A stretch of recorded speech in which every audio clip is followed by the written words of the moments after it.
Very good morning everyone team. ఈ video డైరెక్ట్గా upload చేస్తున్నాను. మేబీ వాయిస్లో ఏమైనా కానీ చేంజెస్ ఉంటే యాక్సెప్ట్ చేయండి. ఈరోజు ఎడిటర్ అవైలబుల్గా లేరు. సో దానివల్ల ఈవినింగ్ పోస్ట్ మార్కెట్ కూడా నేను చాలా లేట్గా అప్లోడ్ చేయొచ్చు, కానీ అది కూడా స్క్రీన్ రికార్డ్ చేసి అప్లోడ్ చేస్తాను. ఇంకోటి నా వాయిస్ బాగాలేదు, సో ఎవరికైనా కానీ ఏదైనా డిస్టర్బెన్స్ ఉంటే మాత్రం కొంచెం యాక్సెప్ట్ చేయండి. అండ్ ఇంకోటి ఏంటంటే ఈరోజు మనం 2 థింగ్స్ డిస్కస్ చేసుకోవాలి. ఒకటి వార్ గురించి, రెండోది వచ్చేసరికి ఎగ్జిట్ పోల్ రిజల్ట్స్, అండ్ ఇంకోటి ఏంటి అంటే రేపు మార్కెట్ హాలిడే, అందుకు సెకండ్ హాఫ్ కొంచెం మనం అనాలిసిస్ అనేది కొంచెం చేంజెస్ చేసుకోవాలి. అండ్ సేమ్ టైం వచ్చేసరికి క్రూడ్ ఆయిల్ బిగ్ స్పైక్ వచ్చింది, గోల్డ్ అండ్ సిల్వర్ వచ్చేసరికి మళ్ళీ ఫాలో అయినాయి ఎస్టర్డే. సో వాటన్నిటి గురించి మనం మాట్లాడుకోవాలి. సేమ్ టైం వచ్చేసరికి వీటితో పాటు ఈరోజు మార్కెట్ అవుట్లుక్ గురించి కూడా మనం డిస్కస్ చేద్దాం. వీడియో ఎండింగ్ వరకు చూడండి. సేమ్ టైం వీడియో చూస్తునేటప్పుడు ఏ పాయింట్ ఆఫ్ వ్యూ అయినా కానీ నేను మీకు ఎఫర్ట్స్ పెట్టానని అనిపిస్తే వీడియోని లైక్ చేసి ఛానల్ సబ్స్క్రైబ్ చేయడం మర్చిపోవద్దు. First one, last night US మార్కెట్స్లో ఏం జరిగింది అన్న దగ్గర నుంచి మనం మొదలు పెడదాం. ఓకే, డౌజోన్స్ అయితే మాత్రం 280 పాయింట్స్ నెగిటివ్లో క్లోజ్ అయింది. నాస్డాక్ ఏమో +9 పాయింట్స్ అయితే మాత్రం పాజిటివ్లో క్లోజ్ అయినాయి. యుఎస్ మార్కెట్స్లో డౌజోన్స్ నెగిటివ్గా క్లోజ్ అవడానికి, నాస్డాక్ న్యూట్రల్గా క్లోజ్ అవడానికి కారణాలు ఉన్నాయి. ఒకటి, నిన్న కొన్ని కంపెనీస్ యొక్క ఎర్నింగ్స్ వచ్చినాయి. ఓకే, సీగేట్ ఇలాంటి కంపెనీస్ ఎర్నింగ్స్ వచ్చినాయి. ఆ ఎర్నింగ్స్ అయితే మాత్రం ఎస్టిమేటెడ్ నెంబర్స్ని బీట్ చేసి వచ్చినాయి.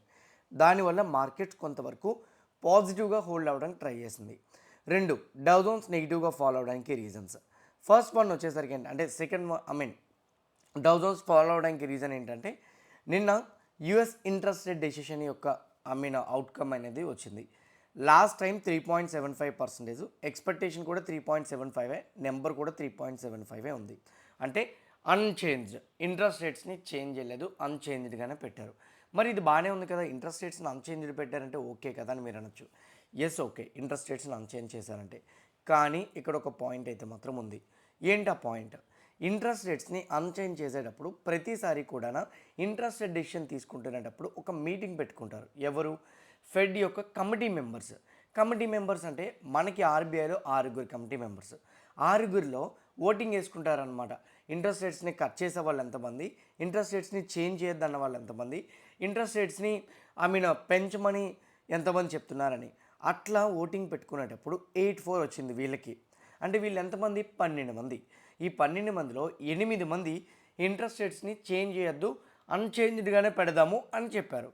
4 వచ్చేసరికి ఇంట్రెస్ట్ రేట్స్ని చేంజ్ చేయమని చెప్పారు.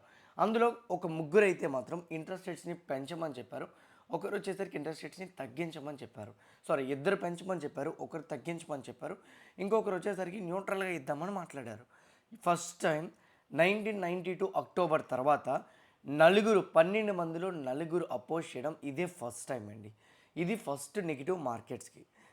ఇంకోటి ఏంటో తెలుసా, మార్కెట్స్లో ఫెడ్కి ఓకే అంటే నిన్న ఫెడ్ మీరు ఇంట్రెస్టింగ్ డెసిషన్ అయిపోయిన తర్వాత కాన్ఫరెన్స్ ఉంటుంది కదా, ఆ కాన్ఫరెన్స్లో అతను ఒకటే చెప్పారు, డైరెక్షన్ తీసుకోవడానికి ఇదే రైట్ టైం. అంటే ఏదైతే తగ్గించాలి లేదా పెంచాలి, this is the right time.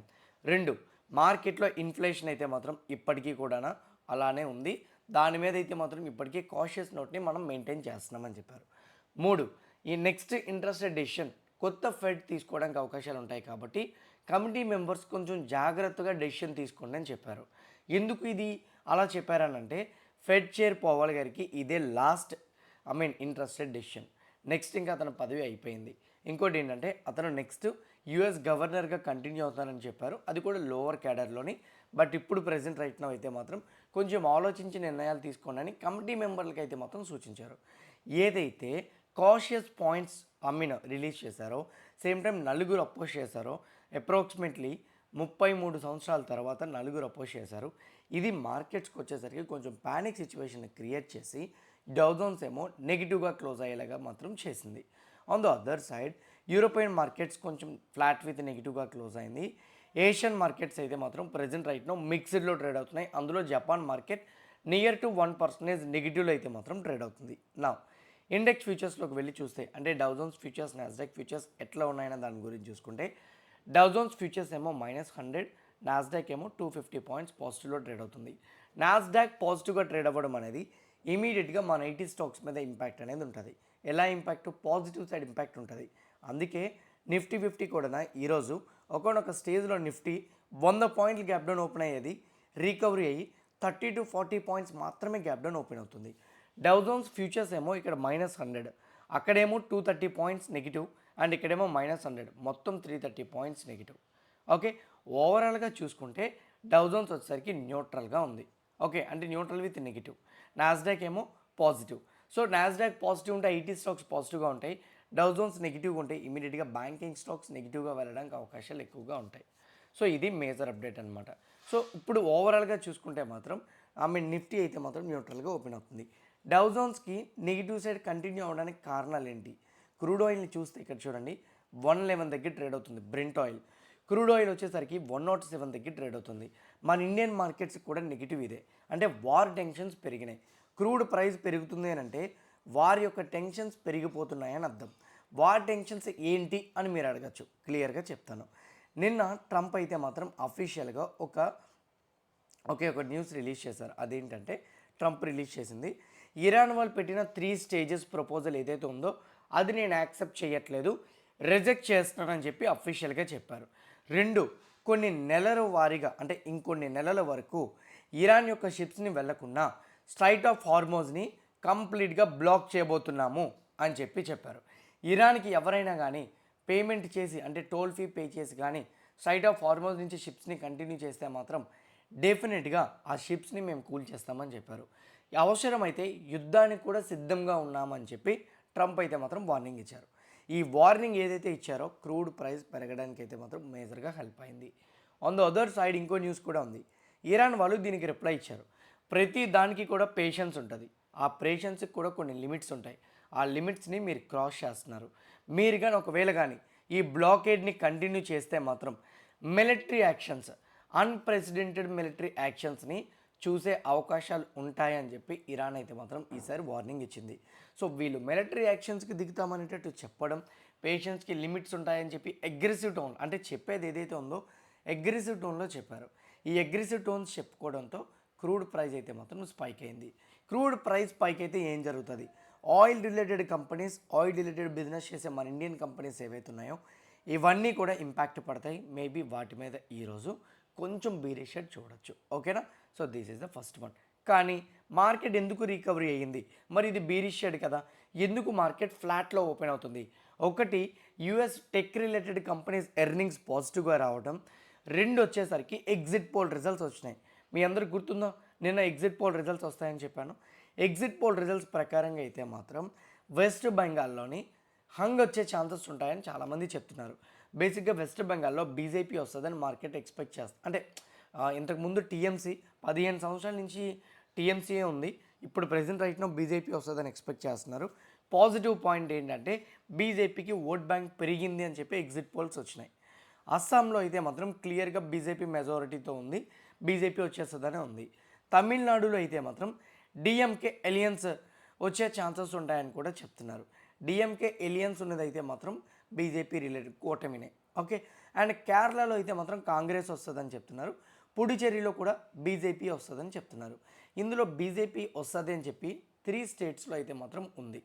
అయితే ఎగ్జిట్ పోల్ రిజల్ట్స్ని మనం నమ్మలేం. 2024లో ఎగ్జిట్ పోల్ రిజల్ట్స్లో క్లియర్ బీజేపీ ఇచ్చింది, తర్వాత బీజేపీకి మెజారిటీ తగ్గిపోయింది.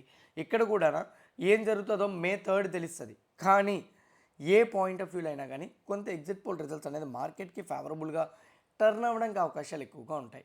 సో ఈ ఎగ్జిట్ పోల్ రిజల్ట్స్ బీజేపీకి ఫేవరబుల్గా రావటం అండ్ సేమ్ టైం వచ్చేసరికి బీజేపీ ఓట్ బ్యాంక్ పెంచుకుంటుంది అనేటట్టు రావడంతో మార్కెట్కి కొంత సపోర్ట్ చేసింది. Okay, this is another one. నా వీటన్నిటి బట్టి మార్కెట్స్లో న్యూట్రల్గా ఓపెన్ అవుతుందని మనకు అర్థమైపోయింది.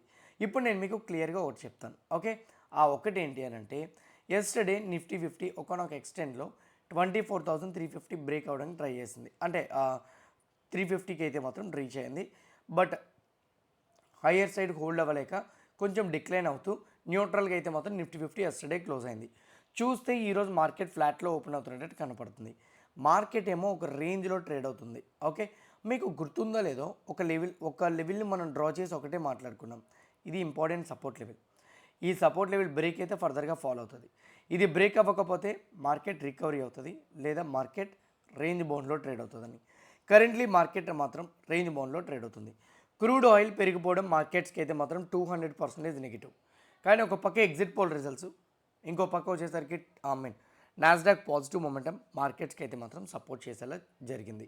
ఇప్పుడు మార్కెట్ న్యూట్రల్గా ఓపెన్ అయితే మాత్రం గుర్తుపెట్టుకోండి 24,000 level important support level for Nifty.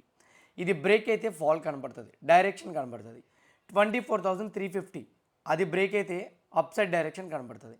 ఇక్కడ ఇది డౌన్ సైడ్ డైరెక్షన్ కనిపించినా, ఇక్కడ ఇది అప్ సైడ్ డైరెక్షన్ కనిపించినా మనం మార్కెట్లో మొమెంటం చూడడానికి అవకాశాలు ఎక్కువగా ఉంటాయి.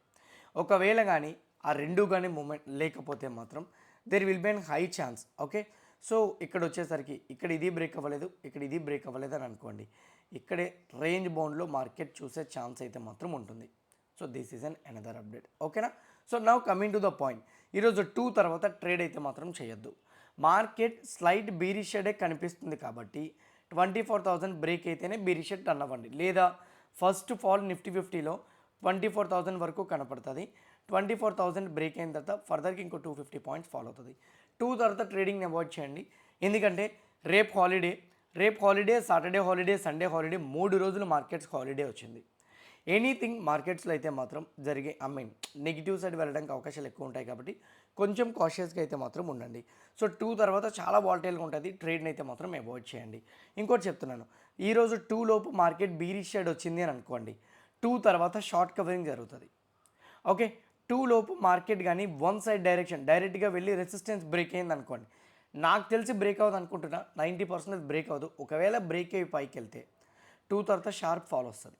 ఓకే, డే మొత్తం రేంజ్ బౌండ్లో ఉంది అని అనుకోండి, దెన్ 2 తర్వాత ఫాల్ అవ్వడానికి అవకాశాలు ఎక్కువగా ఉన్నాయి. ఓకే, ఈలోపు వార్ సిచ్యువేషన్స్ ప్రకారం ఏదైనా న్యూస్ అప్డేట్స్ వస్తే మార్కెట్ చేంజ్ అవ్వచ్చు. సేమ్ సెన్సెక్స్కి కూడా అంతే. సెన్సెక్స్కి ఇంపార్టెంట్ రెసిస్టెన్స్ లెవెల్ మనమైతే డ్రా చేసుకున్నాం, which is 78,000 psychological number. Also 78,000 Sensex break చేస్తే హయ్యర్ సైడ్ వెళ్తుంది, 76,400 బ్రేక్ చేస్తే డౌన్ సైడ్ వెళ్తుంది. లేకపోతే ఈ రేంజ్లో చూడడానికి అవకాశాలు ఎక్కువ ఉంటాయి. బ్యాంక్ నిఫ్టీకి కూడా ఇంపార్టెంట్ సపోర్ట్ లెవెల్ ఉంది, విచ్ ఈజ్ 55,300. ఎనీథింగ్ ఈ లెవెల్ కానీ బ్రేక్ చేస్తే బ్యాంక్ నిఫ్టీ ఫాల్ వస్తుంది, లేకపోతే మాత్రం ఫాల్ వచ్చే ఛాన్సెస్ తక్కువ. When it comes to Fin Nifty 25,868 level అనేది important support level.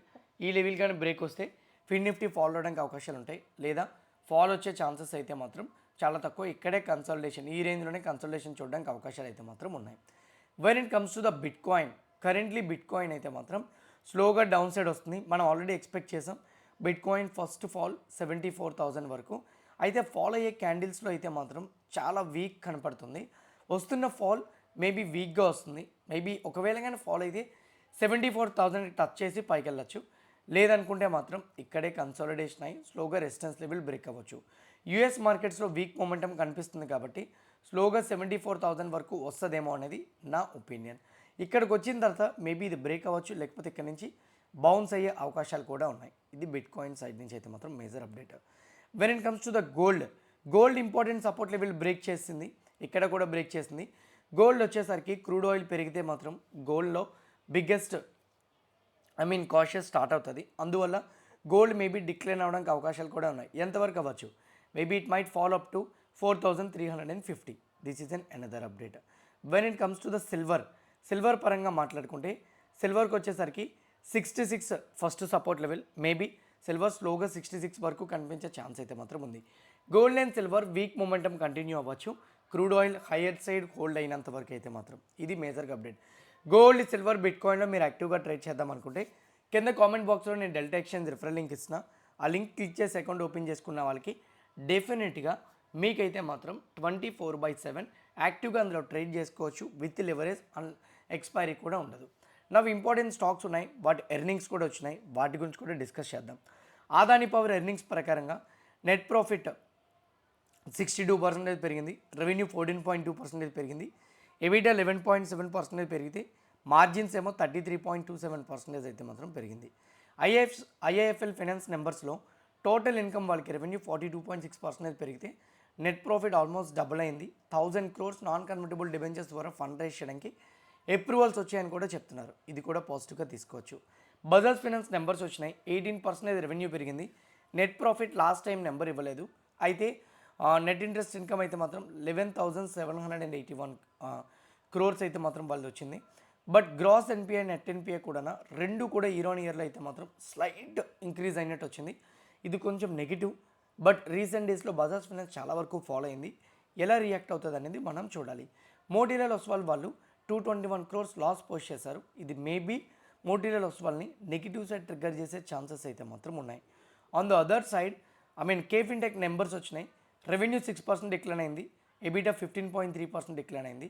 EBITDA margin 36.98%కి అయితే మాత్రం డ్రాప్ అయింది. నెట్ ప్రాఫిట్ 11.8% డ్రాప్ అయింది. Dividend 12 rupees per share announce చేశారు. ఇది కే ఫిన్టెక్ని కొంచెం బేరిష్ ట్రిగ్గర్ చేసే ఛాన్స్ ఉంది. వార్ ఎనర్జీస్ చాలా పాజిటివ్గా వచ్చినాయి ఎర్నింగ్స్. రెవెన్యూ ఆల్మోస్ట్ డబుల్ అయింది. ఎబిటా 70.9% పెరిగింది.